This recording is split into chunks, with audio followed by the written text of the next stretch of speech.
Remue ménage. Remue ménage.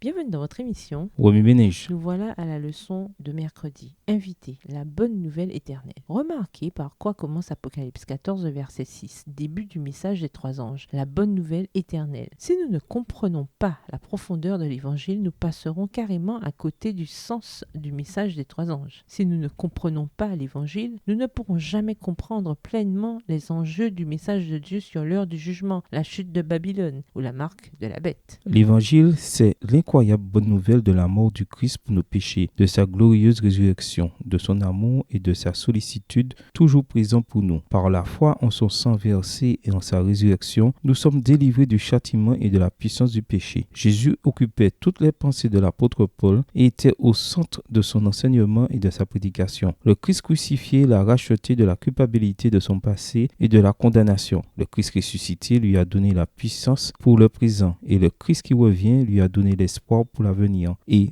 Dieu soit loué, il fait de même pour nous. La grâce du Christ ne peut se mériter ni se gagner. Jésus est mort de la mort même que connaîtront les âmes perdues. Il a fait l'expérience de l'entière colère du Père, ou jugement contre le péché. Il a été rejeté pour que nous puissions être acceptés. Il est mort de la mort qui était la nôtre, afin que nous puissions vivre la vie qui était la sienne. Ce plan, le plan du salut, a été mis en place avant même le début des temps. De Timothée 1, verset 9, Tite 1, verset 2, Éphésiens 1, verset 4. Ce qui explique pourquoi on l'appelle la bonne nouvelle éternelle. Comme Dieu savait ce qui allait se passer avant même que le monde ne soit créé, il a institué le plan du salut pour faire face à la crise qui pointe à l'horizon. Remue-ménage, méditez de nouveau Apocalypse 14, verset 6. Où voyez-vous Jésus dans ce passage? En quoi le plan du salut vous émerveille-t-il et vous impressionne-t-il? Dans le cas contraire, expliquez pourquoi. Quelles œuvres l'humanité peut-elle ajouter, même celles les mieux intentionnées et remplies du Saint-Esprit, à ce que Christ a fait pour nous à la croix?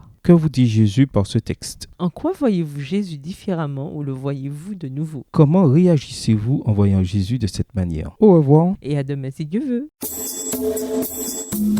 Remue ménage. Remue ménage.